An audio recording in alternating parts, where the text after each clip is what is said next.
한 해를 시작한 지도 벌써 3주간이란 시간이 흘렀습니다. 우리는 새해를 시작하면서 여러 가지의 결심을 합니다. 올해는 정직하게 살아보겠노라. 올해는 다른 사람을 돕는 인생이 되겠노라.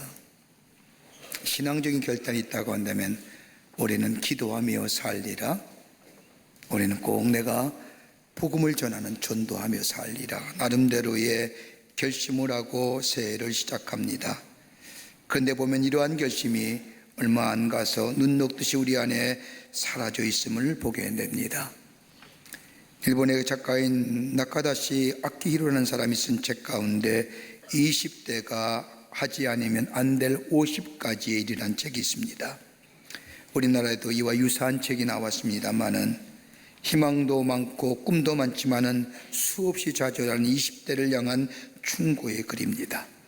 거기를 보면 이런 얘기합니다. 작심삼일이 되더라도 시도해 보라는 겁니다. 여러분, 작심삼일이 무엇입니까? 결심이 사흘을 가지 못한다는 뜻입니다. 의지와 결심이 굳지 못하여 3일이 가지 못한다는 말입니다. 그러나 이 저자들은 그럼에도 불구하고 못 간다 할지라도 낙심하지 말라는 겁니다. 내가 결심하고 결단을 이 사흘밖에 실천하지 못한다고, 그래서 그만두었다고 하더라도 내게는 배울 점이 많다는 겁니다. 다른 것이 아니라 나라는 존재에 대한 인식을 가지게 된다는 겁니다. 아, 내가 지구력이 없구나. 그러면 내 삶에 필요한 것이 지구력 키우는 일이구나 라고 자신에 대하여 깨닫는다는 겁니다. 그 깨닫는 만큼 큰 소득이 없다는 겁니다. 그러기에 실패를 두려워하지 말고 시도해 보라는 겁니다. 여러분, 미국의 야구 선수 가운데 홈런왕 하면 베이비 루스를 얘기하지요. 여러분, 그 뒤에 나온 선수 가운데 행크 아론이라는 선수도 있지만 통상 홈런왕 하면 베이비 루스를 얘기합니다. 근데 여러분, 그가 생애에 선수로 뛰면서 714개의 홈런을 쳤습니다. 그런데 그가 친 홈런 수는 기억하지만은 그가 스트라이크 아웃 당한 수는 기억하지 않습니다. 언제 얼마인지 아십니까? 무려 1330번을 스트라이크 아웃 당했습니다. 1330번의 스트라이크 아웃이 714개의 홈런을 만들었던 겁니다. 이렇게 본다면 우리는 실패를 두려워할 것은 아닙니다. 작심 3일이라도 좋고 작심 1일이라도 좋습니다. 다시 결심하는 겁니다. 다시 시작하는 겁니다. 실패를 방치하면 독이 되지만 실패의 원인을 살피고 연구하면 그것은 우리에게 오히려 악이 됩니다. 실패가 없다고 하는 것은 시도해보지 않았다는 겁니다. 오늘 본문의 말씀을 보십시오. 오늘 본문의 말씀은 이스라엘 백성의 공동체가 큰 위기에 직면합니다. 북방해적인 바벨론 제국으로부터 침략을 받아 예루살렘 성이 함락되고 BC 586년에 이스라엘 전체가 초토화됩니다. 하나님의 예언의 성취입니다.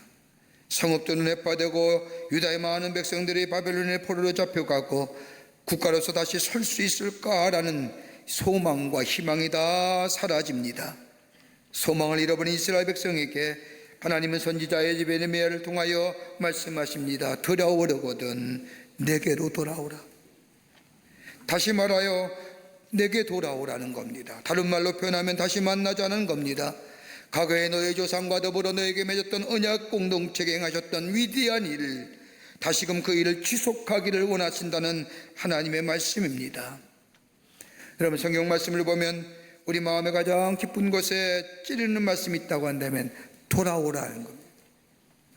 여러분, 돌아온다는 성경적 말씀에는 세 가지 의미가 있습니다. 하나는 돌아간다라고 하는, 돌아온다라고 하는 얘기는 내 참 고향 저 하나님 나라로 돌아가는 겁니다. 본향을 향해 가는 겁니다.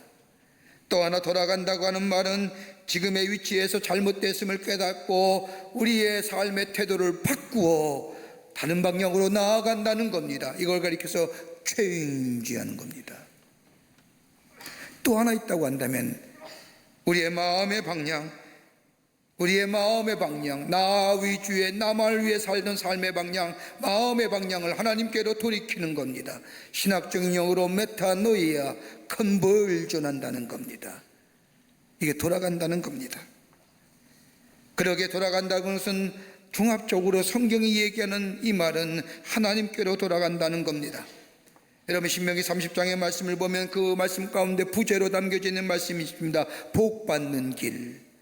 신명기 말씀을 한마디로 요약한 말씀입니다.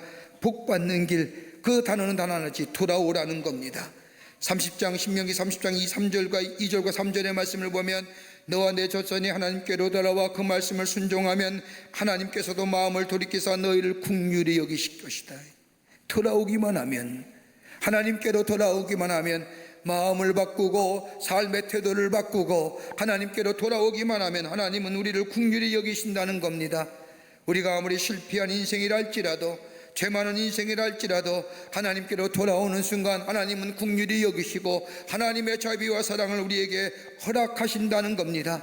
그 자비와 사랑을 허락하실 뿐만 아니라 그 뒤에 말씀을 보면 내가 하나님께로 돌아오기만 하면, 그리고 그 말씀에 순종하면 하나님께서도 너희의 모든 약속을 지키셔서 너희가 하는 모든 일에 복을 주시고 너의 몸의 소생과 가축의 새끼와 땅의 소출을 풍성케 하실 것이리라.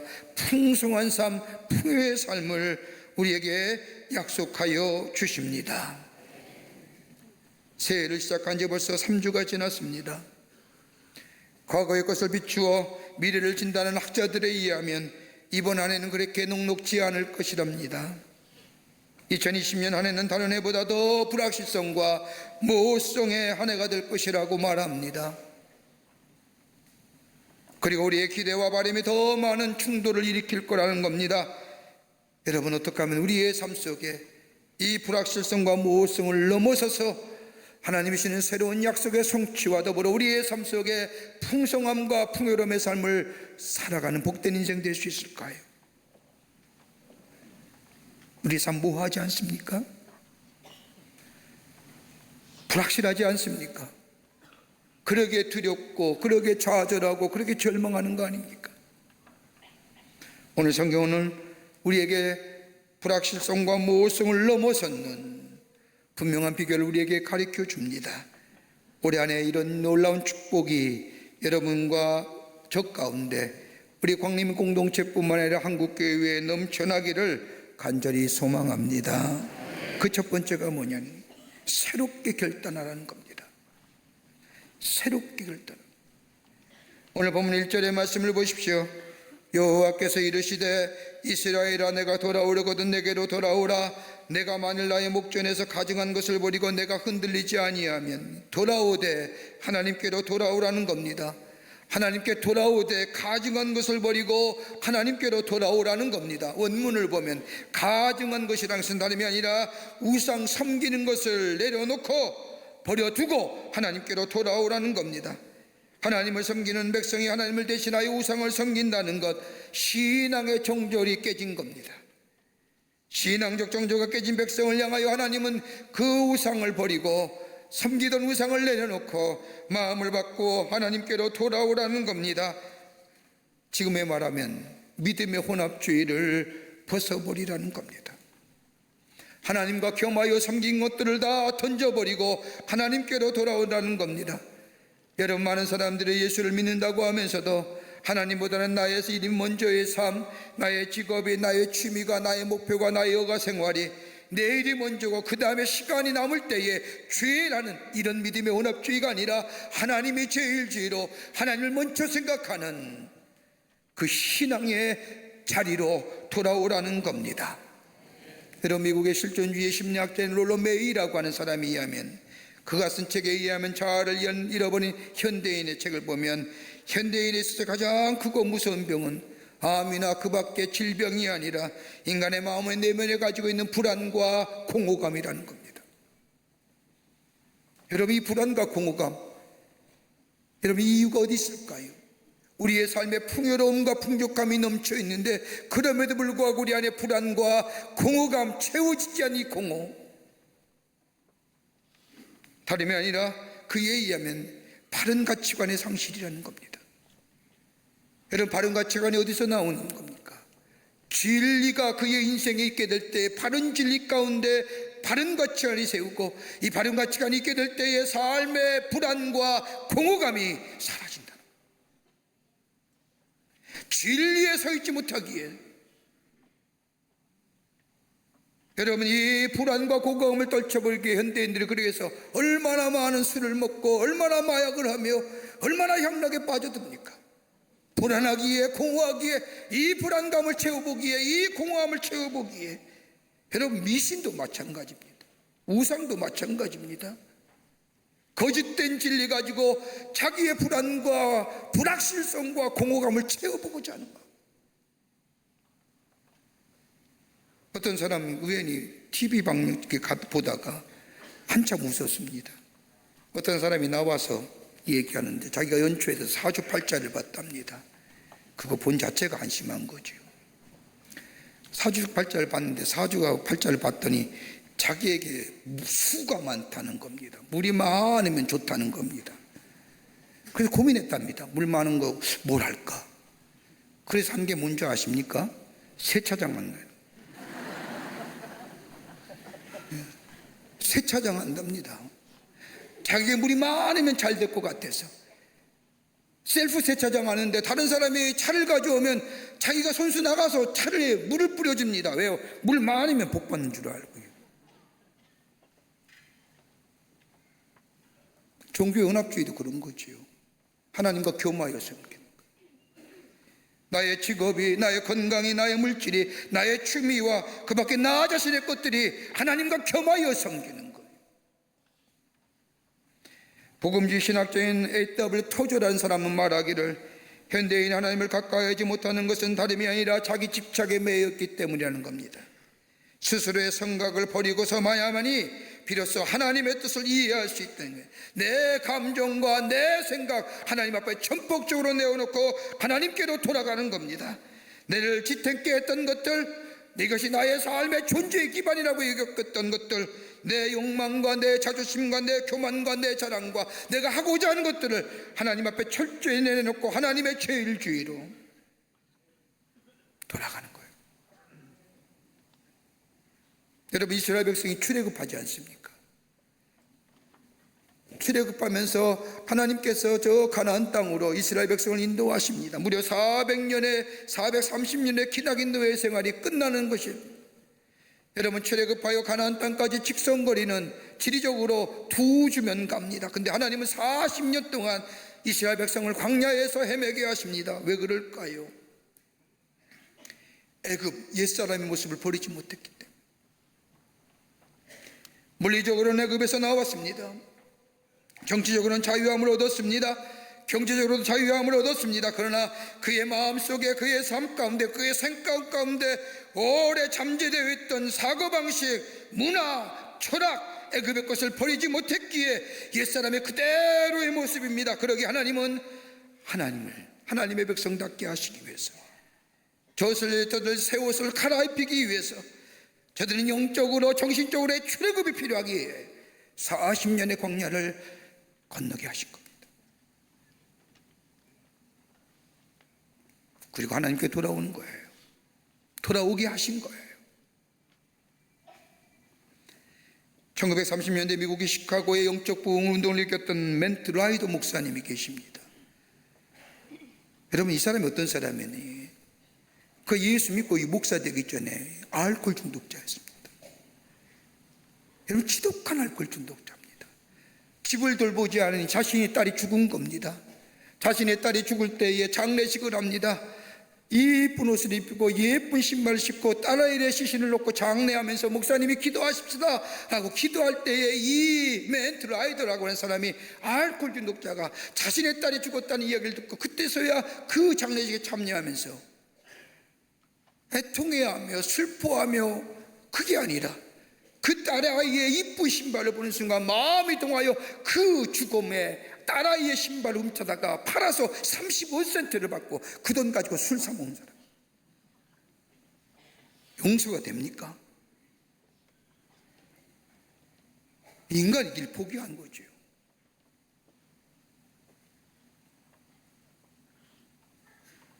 누가 이런 사람을 인간이라 하겠습니까?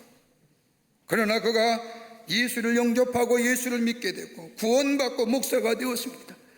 저 알코올 중독자, 자신의 딸의 죽음의 신발을 벗어다가 가져다가 35센트에 팔아먹고 술 먹던 이 알코올 중독자가 목사가 되어 1930년대 시카고에서 하나님의 말씀을 전하니 영적 부흥, 그가 말씀을 전할 때 수천 명의 주께로 돌아온 목사. 하나님께로 돌아오게 될 때에 우리의 모호성이 사라지는 겁니다. 분명해집니다. 삶의 목적이 분명해집니다. 여러분, 우리의 주변에 얼마나 많은 것들이 우리의 삶을 모호하게 만듭니다.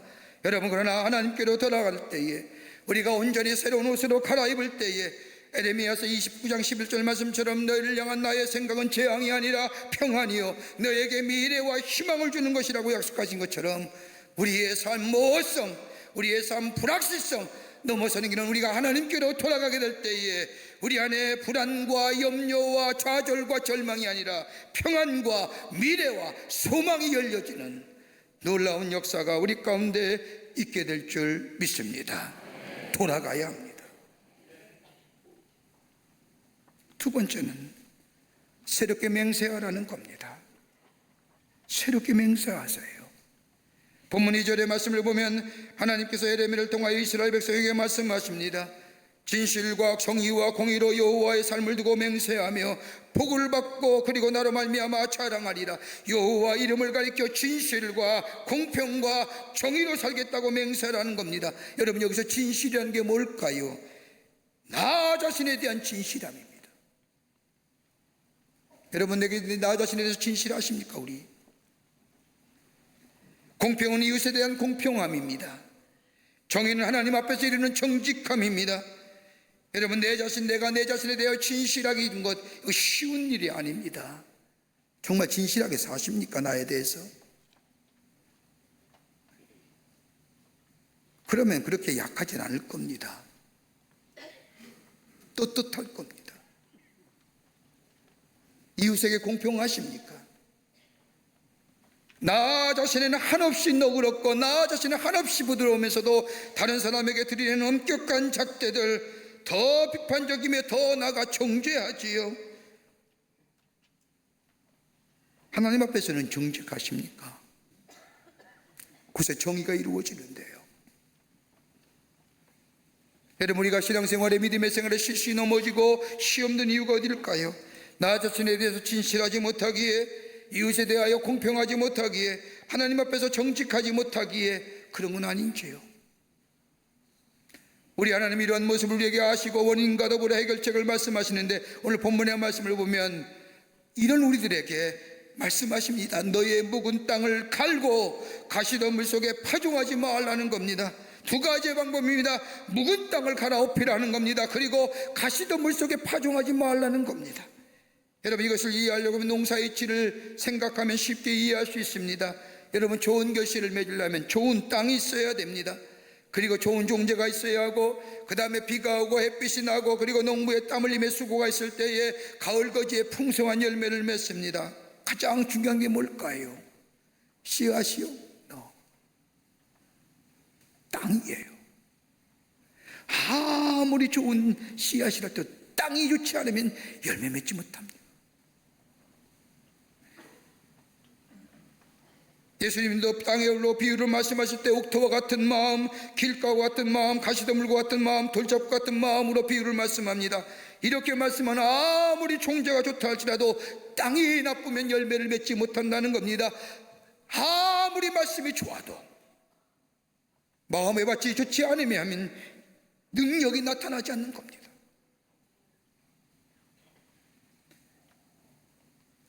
땅이 좋지 못하면 창조의 역사가 일어나지 못합니다. 생명의 역사가 일어나지 못합니다. 그러게 묵은 땅을 갈라 하시는 겁니다. 여러분, 옛날에, 지금은 많이 사라졌습니다만, 거의 없습니다만, 옛날 깊은 산곳에 가면 화전민이 살았습니다. 화전민은 깊은 산속에서 살림에 불을 지르고 그 자리를 파서 밭을 일구어 농사를 하며 먹고 사는 사람들입니다. 그들의 농사를 보면 씨를 뿌리려면 다 불질러 버립니다. 다 태워버리는 겁니다. 그리고 돌을 제하고 좋은 옥이 나올 때까지 땀 흘려 수고한 다음에 그 좋은 옥토에 씨앗을 뿌리게 될 때에 가을 거지에 풍성한 열매를 맺는 거예요. 묵은 땅이라는 것이 버려진 땅입니다. 관심 밖의 땅입니다. 잡초가 우거진 땅입니다. 잡초가 깊숙한 곳에 좋은 땅도 있지만은 가시덤불이 있어 씨앗을 뿌려도 좋은 땅에 떨어질 수 없기에 열매를 맺을 수 없는 겁니다. 근데 여러분, 묵은 땅이 뭘까요? 오늘 하나님이 말씀하신 묵은 땅을 기경하라는 이 묵은 땅이 뭘까요? 무의식 상태의 나를 얘기하는 겁니다. 나도 모르는 사이에 습관화되고 체질화되고 성품화된 나의 마음들, 하나님을 향하여 믿음의 자리에서 방종과 게으름과 사치와 낭비와 시기와 질투와 거짓으로 점철된 이 습관화되고 이 체질화되고 이 성품화된 마음들,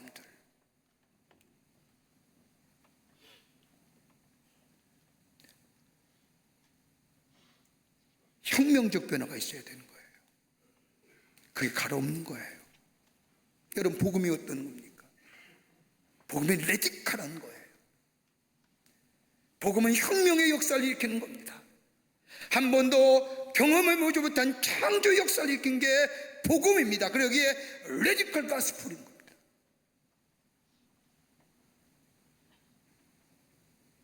병리적인 고집, 체질화된 나의 성품들, 고질화된 나의 마음들 깨트려 버려야 됩니다. 어떻게 해요? 주님이 내 안에 계셔야 되는 겁니다. 주님이 내 안에 계시어 하나님의 거룩한 영이 나를 이끄시는 삶 되어야 됩니다. 그럴 때에 내 안에 습관화되고 체질화되고 성품화된 이 마음이 갈아엎어지는 겁니다. 마음의 옥토가 됩니다. 그 안에 하나님의 말씀이 떨어지게 될 때에 내 안에 풍성한 풍요로움의 역사를 경험하게 됩니다. 의식이 안 된다고요. 말씀을 보려고 노력해도 작심 삼일이라고요. 기도해도 작심 삼일이라고요. 여러분, 예배에 빠짐없이 참여하십시오. 내가 할 수만 있다면 내 의지력을 가지고 기도하는데 마음 두십시오. 하나님의 말씀을 가까이 하는데 내 의지를 쏟아보십시오. 그럴 때에 하나님이 내 안에 계시고 예수님의 은혜도 내 안에 자리에 안에 계시며 내 삶의 주인 되시며 내 안에 거룩한 영으로 인도하시어 내가 가야 할 곳에 가게 하시고 해야 할 것을 하게 하시고 말해야 할 것을 하게 하시는 열매가 맺어지게 됩니다. 여러분, 다람쥐요, 잘 아실 겁니다. 겨울을 나기 위해서 다람쥐가 도토리를 저장하지요. 동물학자들에 의하면 다람쥐가 도토리를 저장할 때 한 구멍에 하나씩 넣는다고 합니다. 앞발로 구멍을 깊숙이 파고 주둥이로 도토리를 구멍 밑에 정성껏 넣습니다. 그리고 흙을 덮고 흙 위에 마른 잎을 덮습니다. 여러분, 다람쥐가 한 겨울을 지내기 위해서 많게는 도토리 몇 개를 심느냐? 2,000개입니다.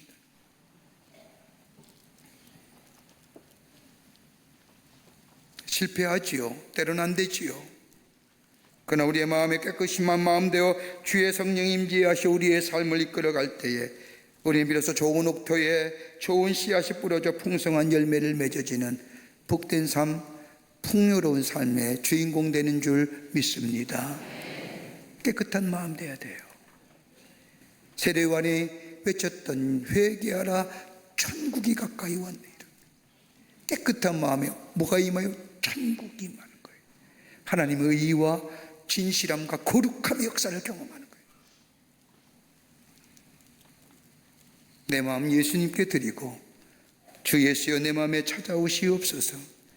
성령의 내 안에 거주하시어 나를 이끌어 주시옵소서 고백하며 내가 때로는 잊어버리고 내가 때로는 무너진다 할지라도 내 의지를 가지고 주님 앞에 찾아 나오고 말씀을 가까이 하고 나도 모르는 사이에 성령이 내 안에 임하시어 나의 삶을 이끌어가는 인생, 그 결단에 하나님은 우리의 삶 속에 풍요로움을 풍성하며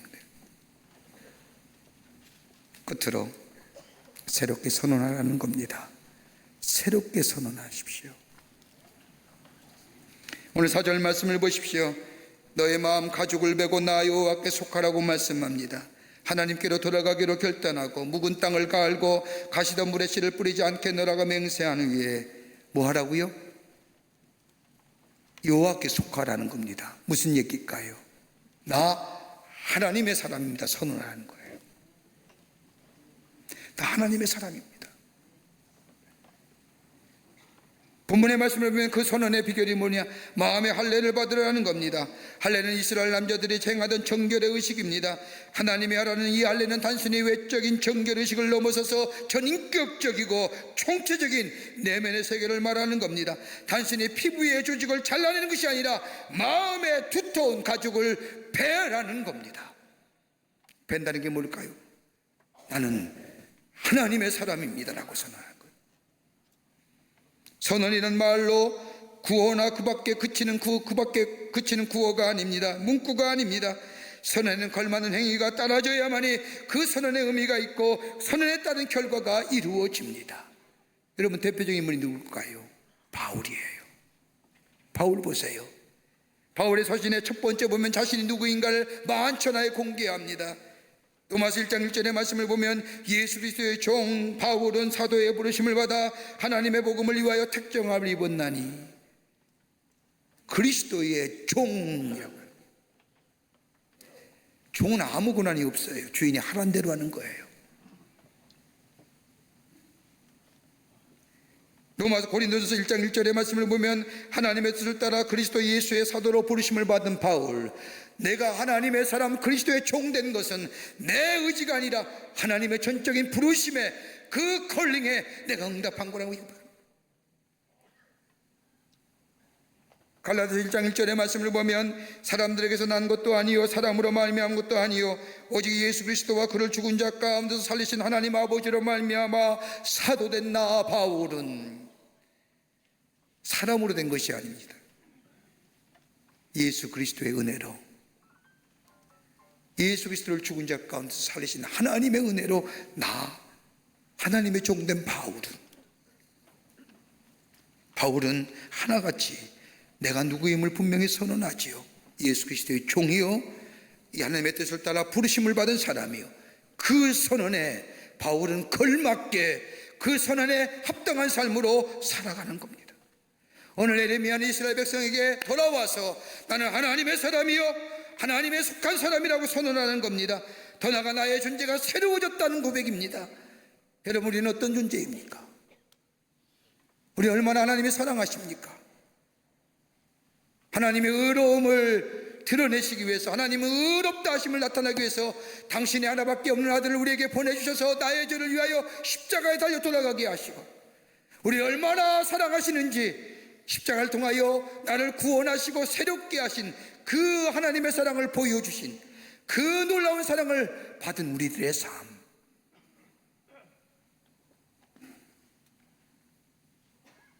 내가 하나님의 사람이라고 선언되어진 인생. 여러분, 그 선언에는 걸맞은 행동이 따릅니다. 에베소 4장 25절의 말씀을 보면 바울이 고백합니다. 거짓을 버리고 참된 말을 하며 해가 지도록 화를 품지 말고, 도둑질하는 사람은 다시는 도둑질하지 말며 나쁜 말을 입 밖에 내지도 말고, 든 사람에게 덕을 세우고 은혜를 끼치는 말을 하고 성령을 슬프게 하지 말며, 오직 악독과 걱정과 분노와 소란과 욕설을 버리고 서로 친절하며 불쌍히 여기며 그리스도께서 여러분을 용서하신 것 같이 서로 용서하십시오라고 합니다. 여러분, 이 선언에 걸맞은 이 행동이 따를 때 이 땅에 뭐가 임해요? 샬롬이 많은 거예요. 이게 평화예요. 나가서 내가 평화를 외친다가 하는 게 아니라 내 삶 속에 나는 하나님의 사람입니다. 예수 그리스도의 십자가의 놀라운 은혜 가운데 새롭게 되었습니다. 선언하며 하나님의 영에 의하여 이끌려 맞는 삶이 되며, 그리고 내 안에 이런 선언에 걸맞는 삶의 모습이 있게 될 때 나를 만나는 자보다 뭘 누려요? 평화를 누리는 거예요. 이게 피스메이커예요.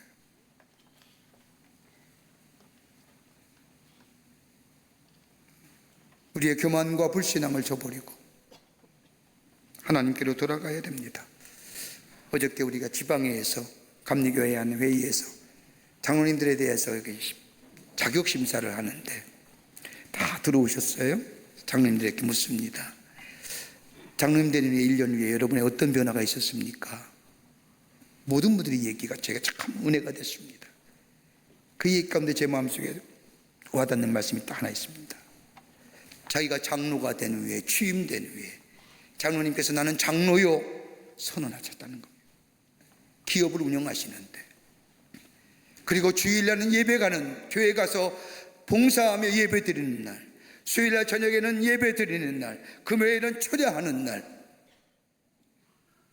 이렇게 선언하고 나니까요, 친구들이 옛날에 주일날 골프 치는 거, 운동 가자는 거 얘기 안 한답니다. 저분 교회 가야 돼.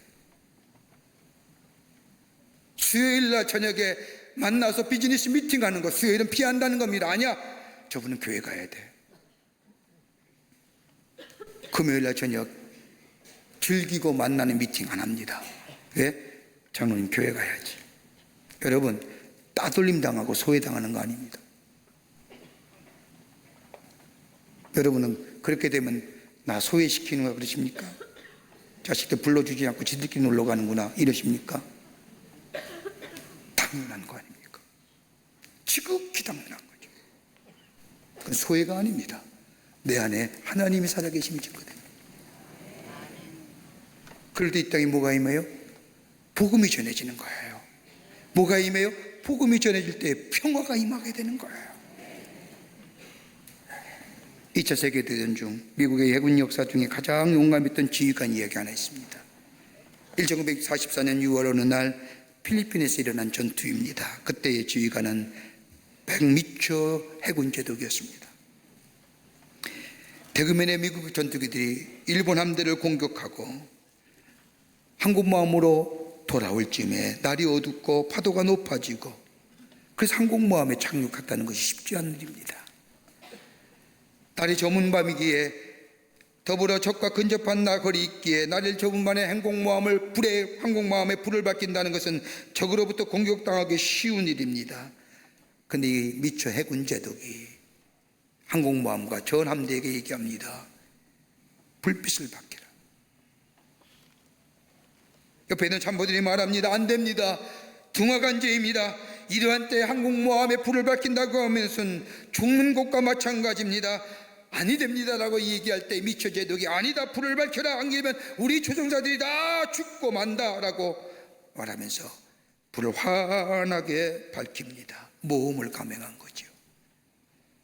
적이 표적이 되더라도 전투기들이 무사히 귀환하도록 하기 위함입니다. 나중에 조선인들의 증언에 의하면 우리 군함들은 너무나 찬란하고 분명하고 아름다웠다는 겁니다. 마치 중국인의 설날과 같이, 독립기념일과 같이, 그것이 합친 것처럼 군함들의 밝게 드러나는 불빛이 마치 지옥에서 오아시스를 보는 것 같았다는 겁니다. 이날 전투기 80대의 전투기들이 임무를 마치고 모함에 귀환하는데 딱 3대만이 희생되었다는 거예요. 세상 어둡잖아요. 어둡다고 아우성이에요. 그러기에 어두우니까 불안한 거예요. 보이지 않으니까 공허한 거잖아요. 이때에 우리가 하나님 앞에 새롭게 돌아가 새로운 고백과 결단과 선언하는 자들, 여러분, 우리를 통해서 하나님을 발견하고, 우리를 통하여 저 어둠 가운데 빛을 발견하고, 우리를 통하여 삶의 공허함이 새로운 소망 가운데 삶의 에너지로 바뀌어지는 역사가 있다고 한다면, 우리가 하나님의 부르심에 그 사명 감당하는 인생 아닐까요? 그 삶이 하나님 우리에게 축복해 주시고 풍성함과 풍요로운 삶으로 허락해 주실 뿐만 아니라 나로 더불어 이 땅에 주의 놀라운 은혜가, 그래서 삶의 모호성이 사라지고 더불어 이 땅에 살면서 하나님의 백성으로 하나님의 살아계심을 증거할 뿐만 아니라 우리를 통하여 삶의 모호함 가운데 사는 사람들에게 하나님을 있게 인도할 뿐만 아니라 저들에게 새로운 창조 역사와 생명의 역사를 전해주는 삶이 있다. 이것이 우리의 삶의 기쁨이고, 이 일이 있을 때 우리의 삶 속에 주의 약속하심의 풍성함과 풍요로움의 역사가 있게 될 줄 믿습니다. 이런 인생으로 힘차게 살아가시는 여러분과 저와 되시기를 주의 이름으로 축원합니다.